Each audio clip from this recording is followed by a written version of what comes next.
What's up, everybody? Welcome back to the channel. My name is Alex, and this is the first episode of Sorted, where I'm going to show all of you exactly what I do to sort out old, used, interesting cars that I buy. Now, in this video, I'm going to show you everything that's wrong with the most reliable, cheapest to fix, and inexpensive AMG car ever built, period. And if you don't believe that and you haven't seen the first video on this car, check it out in the video description box down below and I'll prove it to you. Now, before we get to the game plan and everything that's wrong with the car, I want to check out its 0 to 60 time in a very real world situation, meaning that we're on the street with normal street tires. So let's go do that. So all the magazines back in the day said the 05 C55 would do 0 to 60 in about 4.9 seconds. So let's see after 150,000 miles what she's got left.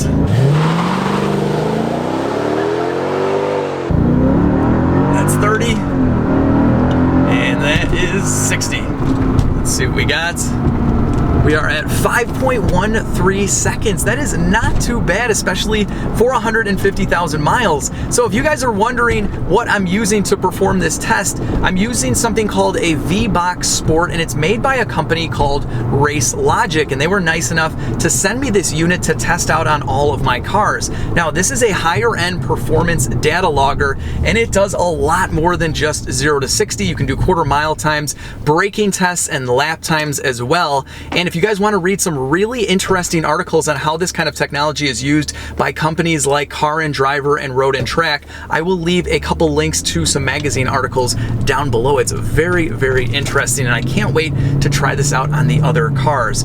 But for now, we got to come up with a game plan for the C55, so let's head back to the garage and see what is wrong with this car. All right, guys, we are back at home base to check out what's wrong with the most reliable AMG car in the world, ironically enough, because this car does have some issues, believe it or not. But before we get started, I just wanted to mention to always check out the description box down below. I try to leave you guys with some good information down there. So for example, I'll be writing an article on some of these videos, so you can check that out. And I'll also be putting links down there for all the products and parts and tools that you guys see in this video, and discount codes when they apply. So don't forget to check out the description box in each one of my videos. Now, to get started, we're going to take a look at something that's kind of obvious, and that is the difference between the left side and the right side headlight. Now, you can tell that this one is all yellowed and fogged up, where this one is practically brand new. Now, like most of you guys out there, I automatically assumed an accident, but when I did my pre-purchase inspection, I couldn't find any evidence at all that this car took a hit. So I think this was replaced just under normal circumstances. Maybe a rock hit the lens or something along those lines. So either way, I'm going to polish this lens out as best as humanly possible, and if I like it, I'll keep it. If not, we're just going to replace the lens just like I did on my E55 headlights. Now, moving on to something that you guys probably couldn't see in the video is the lower part of the bumper. Now, silver hides a lot, so this looks pretty decent, but check this out. Underneath the bumper, it is cracked. There are a ton of rock chips, and it's just generally not in the best of condition. Now, considering how nice the rest of the C55 is, I think this car is more than deserving of the bumper to be repaired and repainted.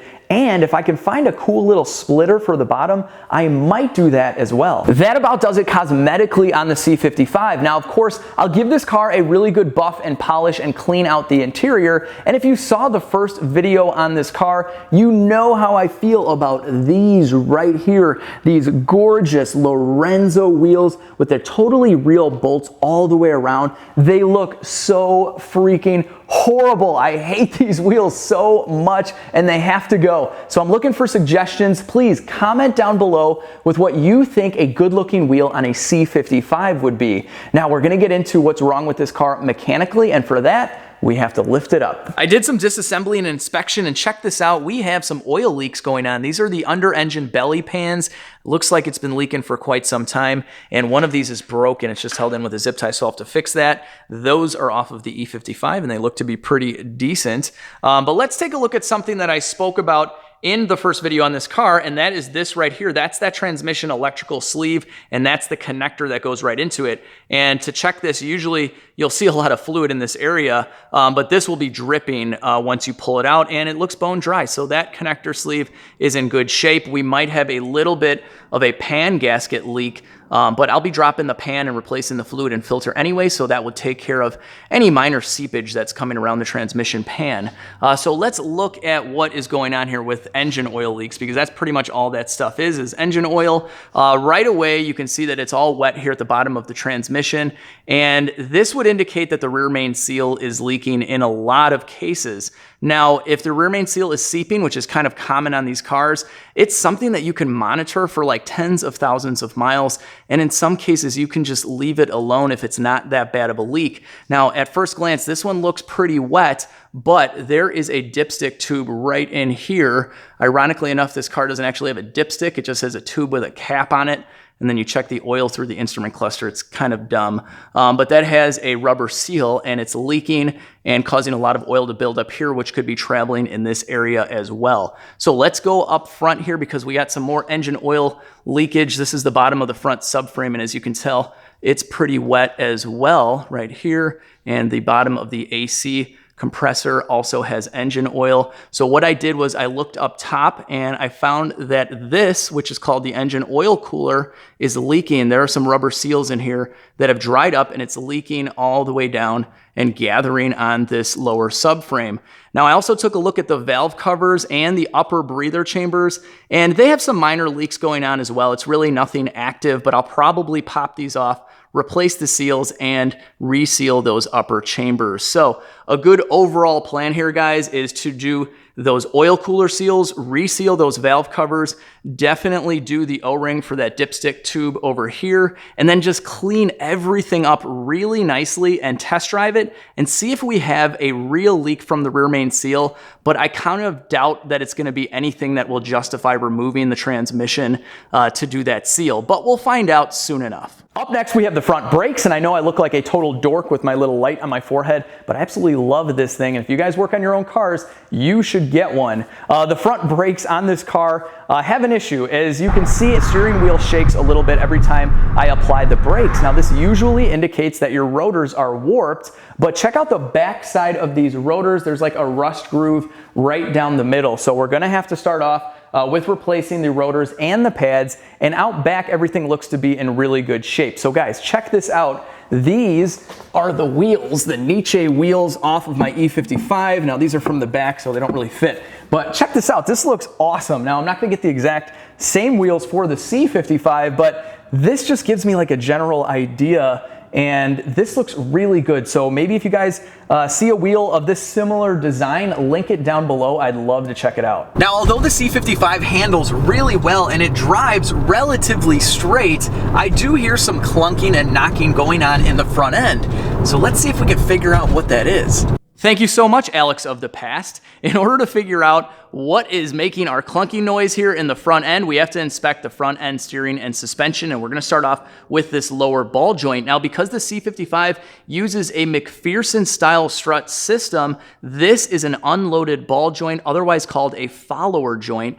So that means that you don't have to support the bottom of the control arm in order to check this. You can use channel locks to squeeze the joint, but in this case, you also have to pull down on the control arm to check for play. If there's any perceivable play, this joint needs to be replaced, and in my situation here, it's fine. There's no play at all, so that's good to go. And then you can also check out the outer tie rods in the same fashion, and I inspected the thrust arm joint and boot, and it's in good shape. Now, another area of concern on these cars would be these right here, the sway bar links, but in my case, they're very tight as well, so they've probably already been replaced. So let me show you guys what the issue is here, and it's with the sway bar bushing right here. As you can see, this is torn, and it's causing our noise. And the other side, I think, is actually a little bit worse, as you can see here. So check this out. With the pry bar, this has a ton of play, so that needs to be replaced. Now, because both of the joints at the other end are in good condition, we can just get away with replacing bushings, and I believe these are AMG specific,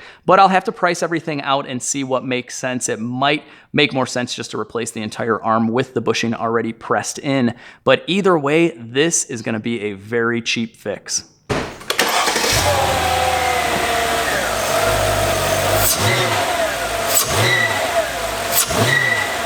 Now, if you guys want to see the worst engine mounts in the world, then check out the video down below of my friend's E500. It looks like the engine is just going to rip itself right out of the body of the car. It is awesome. So needless to say, I'll be replacing both engine mounts on the C55 and the transmission mount as well, just for good measure. Now, as far as maintenance goes, I know that the last oil change on this car was done about 5,000 miles ago. And even though Mercedes says you can go 10,000 miles, I really don't believe in that. So I'll be changing the oil every 5,000 miles. Other than that, I pulled a spark plug, and although it measures within the factory gap specification, it looks kind of old, so I'll be replacing all 16 spark plugs on this V8 engine. And I inspected one of the air filters. I didn't need to go any further because this thing is disgusting. It probably hasn't been changed in a long time. I'll also be swapping out this gross green brake fluid. We'll be flushing out the cooling system and the power steering fluid. And that's about it, guys. That is basically everything that this car needs. So now that you know the game plan, I have to go find all the parts for this car. And I think that I'm going to be able to do all of this for under $1,000, excluding the wheels and if I do like a carbon fiber front splitter or something like that. So not too bad. With that being said, guys, I hope that you really enjoyed this video. And if you did, hit that like button. It really helps me out. If you're new, consider subscribing. And if you've been around for a while, thank you so much for the support. I really appreciate it. Now, I'm running late for my real job, so I got to get going. So I hope that everybody has a really awesome day, and I'll see you in the next video.